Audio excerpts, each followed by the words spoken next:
Robert here, Sigma 3 Survival School. Same thing we've been doing for the last few days. We're having a free shelter class out here. We built a A-frame jungle hooch or A-frame debris bed. We built a swamp bed with a nice suspended fireplace. And today we're going to build what I kind of coined my ultimate wiki up. Real simple. All you've got is a long ridge pole here. It needs to be very rigid, not something that's going to collapse or, give under weight. You want to take a couple of, you can take Y sticks and jam them together, or you can actually lash together two sticks and set your header piece on top of it.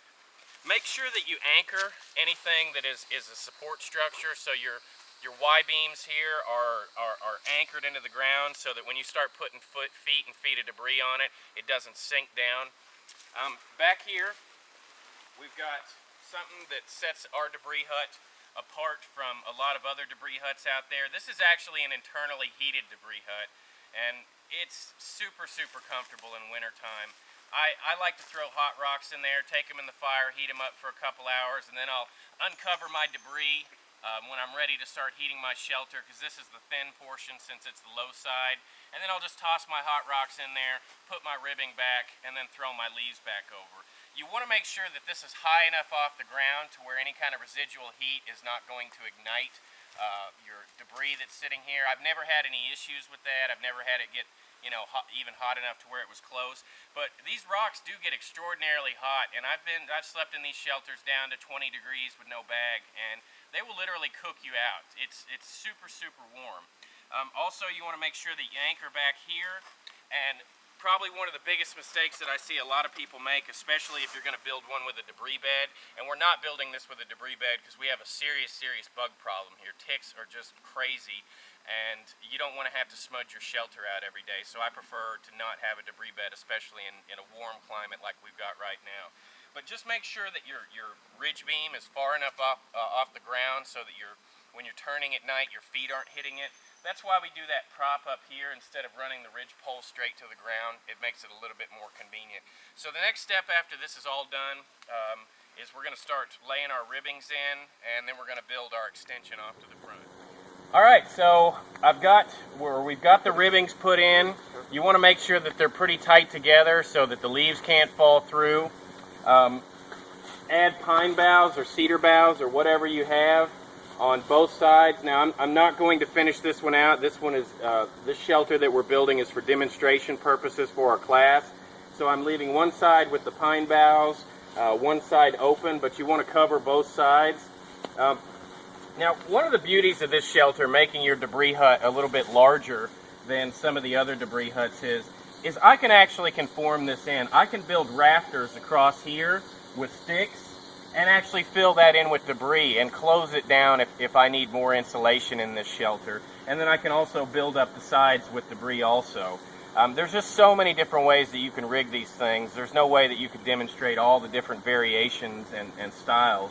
But you've got your rock pit all the way in the back, and when you want to load your hot rocks, you basically just tear the little bit of debris that's on the very back of it off, dump your hot rocks in, cover it back over, and let it heat your shelter before you get in there. And I'm telling you what, it is super toasty in a shelter like this.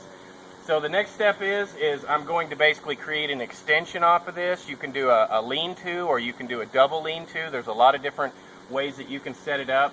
Somebody that's got a really excellent video on how to do this out there is Maine Primitive Skills School. They've got a debris hut extension video if you want to see a little bit more finished product. It's a little bit different version than what we have here, but it's along the same lines. It'll give you an idea of some different variations. So the one thing that I'll mention is that when you do an extension, you want to set your extension pole up on the leaves. And since we don't have the leaves, we're not doing it on this particular shelter, we're going to set it right on top of this, which will make it a little bit different.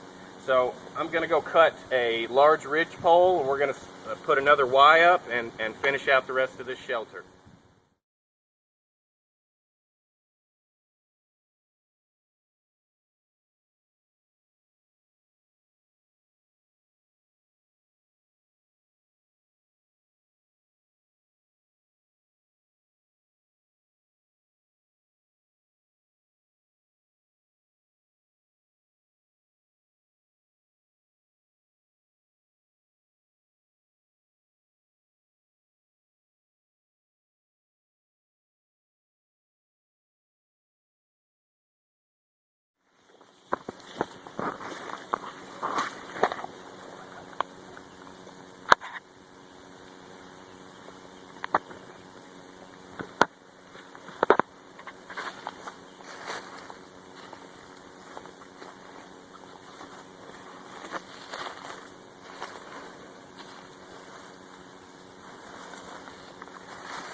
Okay, so the structure's pretty much completed.